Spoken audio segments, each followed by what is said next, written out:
नमस्कार। आप जिस तरह से इंटरनेट चलाते हैं ना, वो सब कुछ बदलने वाला है।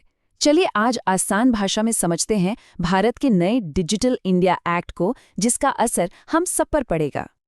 भारत सरकार एक बिल्कुल नया कानून ला रही है, डिजिटल इंडिया एक्ट। ये कानून पिछले 25 साल से चले आ रहे इंटरनेट कानून की जगह लेगा। अब ये सिर्फ कोई छोटा मोटा अपडेट नहीं है, बल्कि हमारी ऑनलाइन जिंदगी के सारे नियम कायदे एक तरह से फिर से लिखे जा रहे हैं। तो चलिए देखते हैं कि इसमें क्या है और इसका हम पर क्या असर होगा। तो सबसे पहला सवाल तो यही है ना कि आखिर इस नए कानून की जरूरत ही क्यों पड़ गई? पुराना कानून अब काम क्यों नहीं कर पा रहा था? जरा सोच कर देखिए। पुराना कानून यानी आईटी एक्ट 2000 तब बना था जब ना तो फेसबुक था, ना यूट्यूब, और एआई का तो कोई नामो निशान ही नहीं था। और आज की दुनिया, आज तो हम deep fake video, fake news और ऑनलाइन स्कैम्स के बीच जी रहे हैं। ये दोनों दुनियाएं एक दूसरे से बिल्कुल अलग हैं। सीधी सी बात है, जो कानून 25 साल पहले की दुनिया के लिए बना था, वो आज की इस सुपरफास्ट डिजिटल दुनिया की समस्याओं को कैसे सुलझाएगा? सुलझा ही नहीं सकता। इसीलिए एक नए मॉडर्न कानून की जरूरत है, जो आज की हकीकत को समझे और उसे सही तरह से रेगुलेट कर सके। तो चलिए अब देखते हैं कि इस नए डिजिटल इंडिया एक्ट में वो कौन सी बड़ी और खास बातें हैं जो हमारी ऑनलाइन दुनिया को हमेशा के लिए बदलने वाली हैं। सबसे पहले बात करते हैं डीप फेक की। ये एआई से बनाए गए वो नकली वीडियो होते हैं जो इतने असली लगते हैं कि सच और झूठ में फर्क करना लगभग नामुमकिन हो जाता है। और यहीं पर एक बहुत बड़ा बदलाव आ रहा है। अब अगर कोई किसी का गलत डीप फेक वीडियो बना के वायरल करता है, तो सिर्फ बनाने वाला ही नहीं, बल्कि वो प्लेटफॉर्म्स भी जिम्मेदार होंगे जहां ये वीडियो फैला है, जैसे कि फेसबुक या इंस्टाग्राम।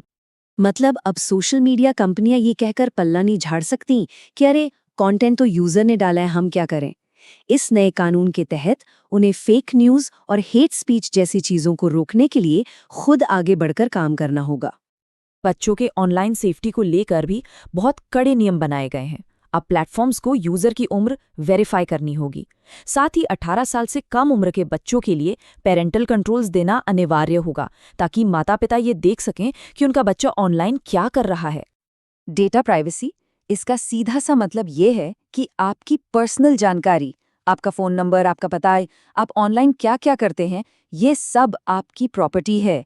कोई भी कंपनी आपकी इजाज़त के बिना इसका इस्तेमाल नहीं कर सकती।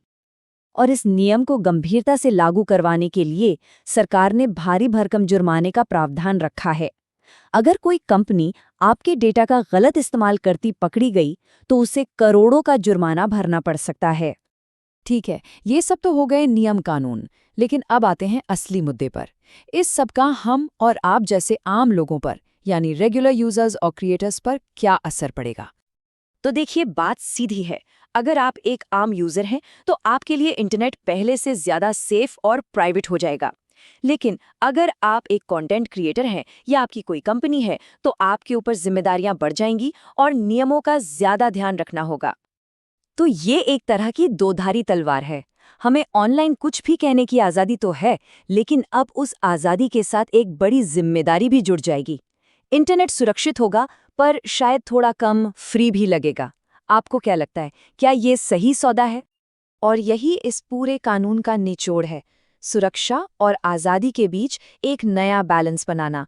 लेकिन क्या ये बैलेंस ठीक है? ये एक बड़ा सवाल है जिस पर शायद हमेशा बहस चलती रहेगी। तो आखिर में ये समझते हैं कि इस कानून को इतनी इम्पोर्टेंस क्यों दी जा रही है। पता है, इस कानून को भारत का इंटरनेट संविधान तक कहा जा रहा है, और ये नाम ही अपने आप में बहुत कुछ कहता है। जैसे देश के लिए हमारा संविधान होता है, वैसे ही ये कानून हमारी डिजिटल दुनिया की नींव रखने वाला है।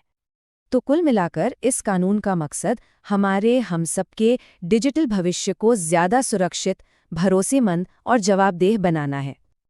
लेकिन एक आखिरी सवाल जो दिमाग में आता है, वो ये है, क्या सिर्फ एक कानून बना देने से हमारा डिजिटल भविष्य सच में सुरक्षित हो जाएगा? या फिर हमारी अपनी जागरूकता भी उतनी ही जरूरी है? इस पर सोचिएगा जरूर।